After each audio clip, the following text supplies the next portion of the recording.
राधे राधे महाराज जी। महाराज जी, वासुदेवम सर्वम के भाव को अपने जीवन में आत्मसात कर अनुभव करना चाहती हूं, ये कैसे संभव है महाराज जी? संभव है पर अति कठिन है। बहुनाम जन्मनावन्ते ज्ञानवान माम प्रपद्यते वासुदेवा सर्वमिति सा महात्मा सुदुर्लभा।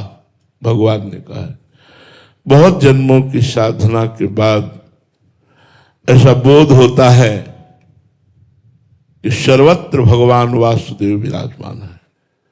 वासना वासुदेवस्य वासितम भुवनत्रयम सर्वभूत निवासोस्मि वासुदेव नमोस्तुते।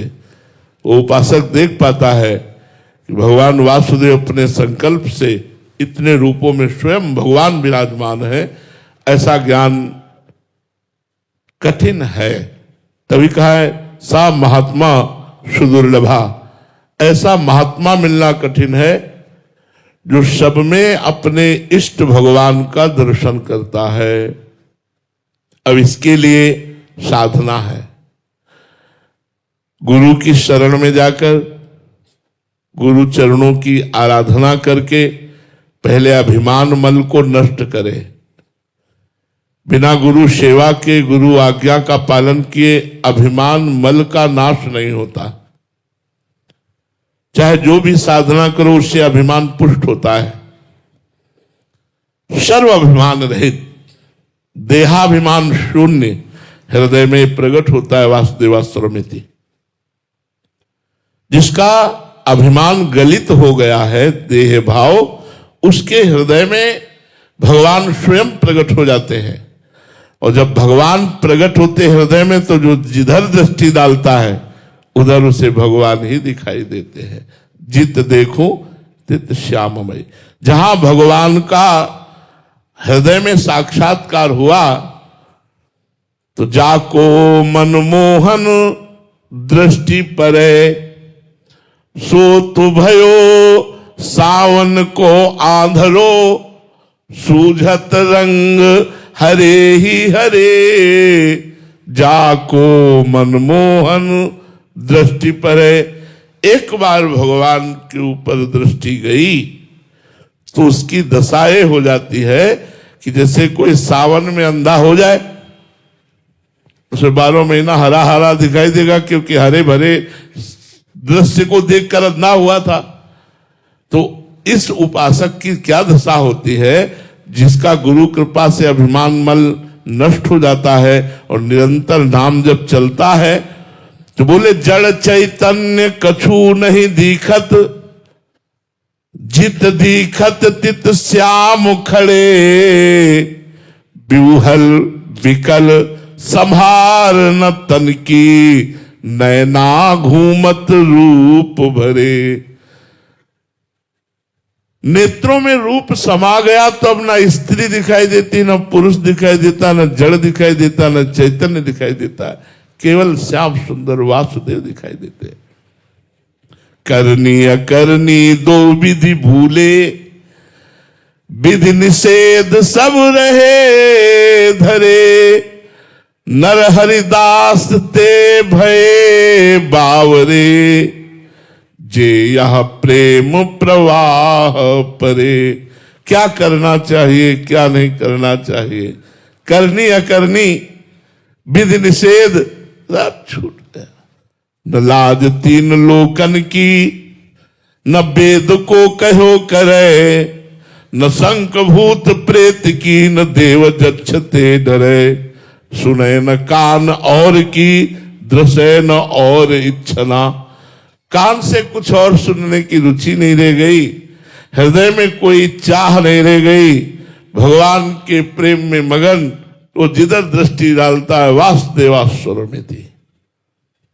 श्री राम में सब जग जानी, करो प्रणाम जो जुग पानी। चिद चिद लक्षणम सर्वम राधा कृष्णमयम जगत। जिधर दृष्टि डालता है उधर प्रभु ही प्रभु नजर आते। पर इसके लिए साधना है, गुरु चरणों से आसक्ति पैदा हो जाए और गुरुदेव के उपदेश और आज्ञा अनुसार चलने पर हमारा अहंकार नष्ट हो जाए और निरंतर भगवान का स्मरण हो, तब हृदय में भगवान प्रकाशित होंगे। तो हमारे नेत्र पट जो बंद हैं अभी, ये त्रिगुण माया वाले नेत्र काम नहीं करते, वो मानस चक्षु प्रकट होते हैं, प्रेम नेत्र। जैसे ब्रह्म सर्वत्र दर्शन ज्ञान चक्षु से होता है, ऐसे भगवत दर्शन प्रेम चक्षु से होता है। इन्हीं नेत्रों में प्रेम चक्षु प्रकाशित होते, तो वो देखता है। जैसे अर्जुन के पास भगवान श्री कृष्ण रहते थे, पर कभी विराट रूप का दर्शन नहीं पाया। जब भगवान ने उन्हें दिव्य दृष्टि दी, तब उन्हीं भगवान श्री कृष्ण में विराट रूप का दर्शन किया। ऐसे ही भगवान पांच भौतिक ढांचे को ओढ़कर यहां विराजमान है, लेकिन मुझे पांच भौतिक शरीर दिखाई दे रहा है, भगवान नहीं। जब प्रेम चक्षु प्रकट होंगे तो पंचभूत को हटाकर केवल भगवान का दर्शन कराने की सामर्थ्य प्रेम नेत्रों में है। नरहर दास ते भय भावरे, जे आप प्रेम प्रवाह पड़े, सर्वत्र भगवान का बोध होता है। एक संत भगवान जा रहे थे, तो कुछ उद्दंड प्रकृति के लोग थे, उनको बड़ा उपहास किया, और एक ने तो ईंट भी मार दिया, तो खोपड़ी फूट गई, खून बह रहा था। अब वो मार्ग में बैठ गए, वो उद्दंड लोग चले गए। इतने में एक डॉक्टर कार से निकले, देखा अरे संत, और संत के माथे पे खून बह रहा है। उन्होंने कार में बैठा ला अस्पताल ले गए और वहां उनका ट्रीटमेंट किया। इसके बाद गरम दूध चीनी डाल करके पिलाया, और पूरा परिकर बैठा हुआ था, और बड़े प्यार से पूछा, महाराज जी आपको ये चोट किसने दी? उनका तुमने। उनका बाबा आप ये क्या कह रहे हो, सब लोग क्या कहेंगे, हम तो आपको उठा के लाए हैं। आप बोले कुछ भी बोलो, अब मेरे नेत्रों से तुम बच नहीं सकते, तुम ही मारने वाले हो, और तुम ही दूध पिलाने वाले हो, तुम ही दवाई करने वाले हो। अब नहीं मान सकता कि तुम नहीं थे, तुम ही थे। तो उनमें एक सत्संगी बैठे हुए थे, तो उन्होंने बताया, महाराज जिस धरा से बात कर रहे वो भगवत भाव में है कि तुम ही मारने वाले हो और तुम ही दूध पिलाने वाले हो, दूसरा कोई नहीं है। मेरे तो गिरधर गोपाल, दूसरो न कोई। ये स्थिति जब आ जाती है, दूसरो न कोई, तो जिधर दृष्टि डालो उधर अपने इष्ट का साक्षात्कार होता है, पर इसके लिए साधना करनी होती है।